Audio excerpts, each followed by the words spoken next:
Hello les amis, voici un nouveau format de vidéo sur lequel nous allons parler de dessin et la question qu'on va discuter aujourd'hui, ça sera est-ce que le Inktober c'est nul? Alors j'ai tourné la question de manière un petit peu polémique et si vous êtes là c'est que ça a attiré votre curiosité. Alors n'oubliez pas que je vais partager un petit peu mon ressenti, je vous donnerai peut-être des conseils, mais tout ce que je vais dire ça n'est que mon opinion et ça ne constitue pas du tout une vérité absolue. Si vous voulez me contredire ou enrichir ce que j'ai dit, eh bien vous avez les commentaires pour ça.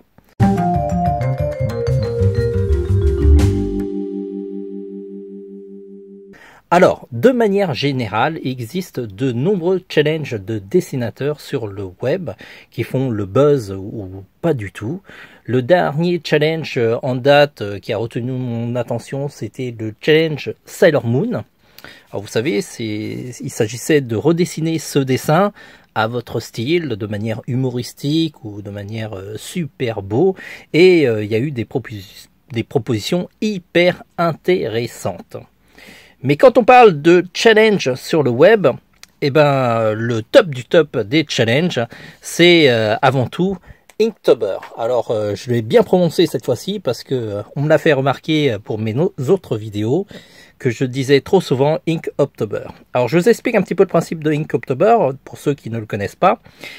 Il s'agit de dessiner durant le mois d'octobre un dessin par jour sur un sujet prédéfini par avance. Et ça, c'est la liste de 2020.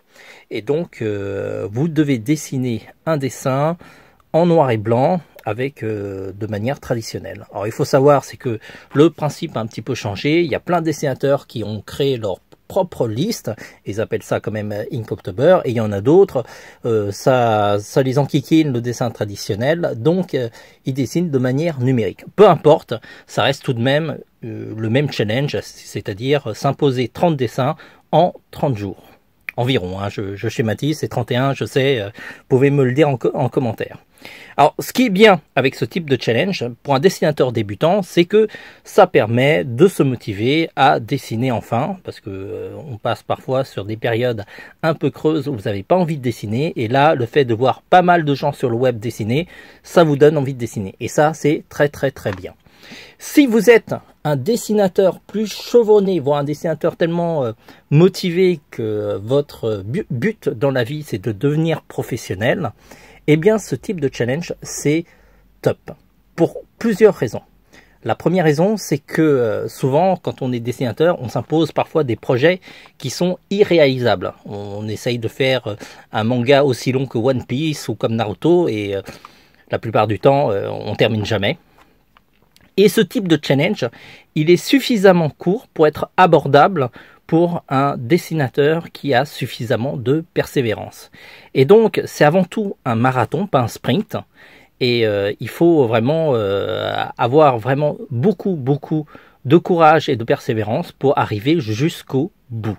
Et rien que ça permet de travailler cet aspect-là du dessin. En plus d'avoir un sujet qui est imposé, ça permet de se surpasser et un petit peu de booster sa créativité. Alors, j'espère que ce que je vous ai dit vous aura convaincu peut-être de commencer ou pas le challenge Inktober. Je vais quand même vous donner quelques recommandations si vous voulez le faire. Comme ça vous évitera des erreurs de débutants. Tout d'abord, moi ce que je vous conseille, c'est de prendre un carnet pas trop grand. Pas un format A4 parce que c'est trop grand et pour le couvrir, ça vous prendra pas mal de temps. Sachant que vous devez faire un dessin par jour, un petit carnet format A5 devrait suffire. Alors celui-ci, il fait 40 pages recto verso, si vous travaillez recto verso, et il est parfait. Vous avez un papier qui est blanc, d'assez bonne qualité, et donc c'est plutôt top pour ce type de challenge. Ensuite, lorsque vous sélectionnez les outils de ce challenge, fixez-vous un certain nombre d'outils. Ne prenez pas toute votre panoplie de matériel, parce que du coup, vos dessins vont prendre plus de temps à être faits. Par exemple, si vous voulez faire du noir et blanc, de la couleur, d'autres choses, là tout de suite, ça va compliquer le challenge et arriver à faire le challenge jusqu'au bout, ça va être compliqué. Sachant que le but est juste de fournir un dessin en noir et blanc minimum. Donc, je vous ai sélectionné par exemple un crayon T-Vision qui permet d'avoir du rouge et du bleu de l'autre côté. Vous allez pouvoir croquer votre dessin en rouge ou en bleu selon votre préférence. Le crayon de couleur peut servir pour faire des rougeurs sur les lèvres ou sur les joues. Le bleu, par exemple, vous pouvez l'utiliser pour les ombrages. Une petite gomme de précision pour les petits ratés. Ensuite, j'ai sélectionné uniquement 3 liners calibrés. Ce sont des outils pour faire des contours assez simples. C'est beaucoup moins compliqué que de l'encre de Chine. Et du coup, ça vous permet de dégainer plus facilement. Alors, vous avez un très fin, un moyen, c'est celui que vous allez utiliser le plus souvent, et un autre qui est beaucoup plus épais.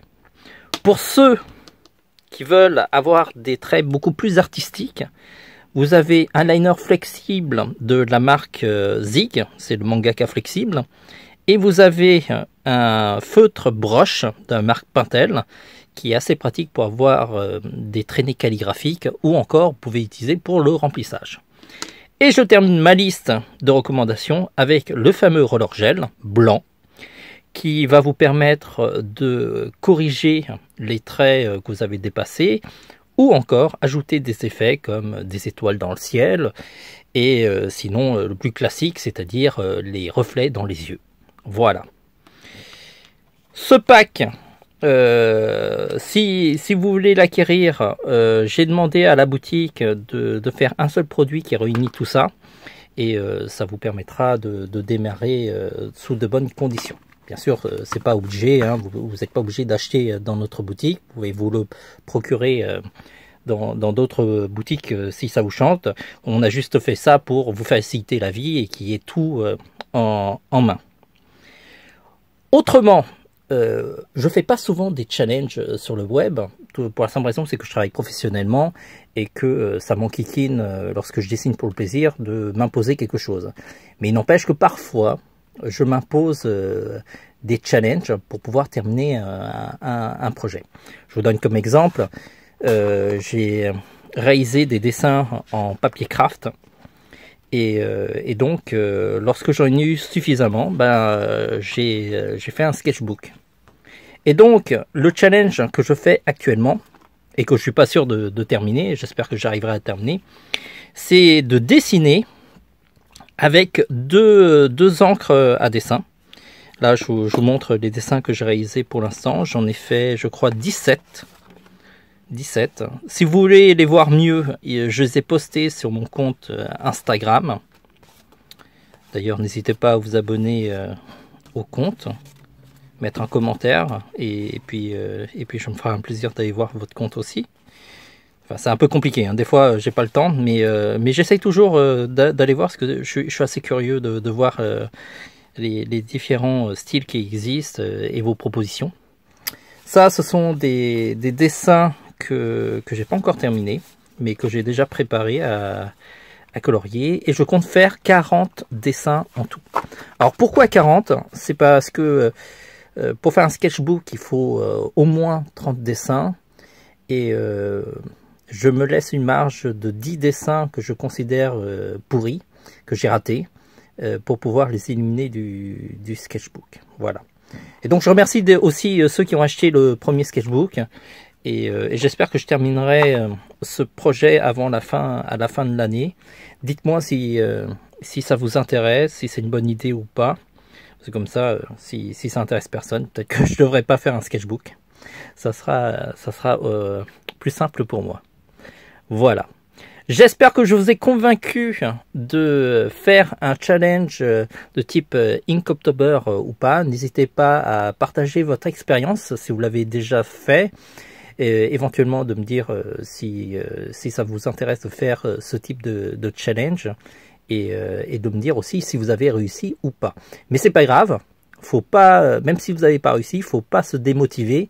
Vous allez recommencer un peu plus tard lorsque vous avez un peu plus de motivation, et ça permettra de voir les progrès que vous avez fait entre chaque challenge. Est-ce que vous êtes arrivé plus loin que la dernière fois ou pas? Voilà. On se dit à très vite. Pensez à vous abonner à notre chaîne, à mettre la cloche de notification, c'est hyper important parce que ça permet à nos vidéos d'être mieux vues, et vous savez que c'est hyper important parce que YouTube c'est une jungle, il y a de plus en plus de youtubeurs et c'est un peu compliqué de se faire voir. Mettez un pouce vers le haut pour nous encourager à faire d'autres vidéos, et puis vous aurez en commentaire le lien pour le pack de Inktober. N'hésitez pas à faire une visite dans notre boutique parce qu'on a plein de produits super sympas pour les dessinateurs. Voilà, en attendant, dessinez bien!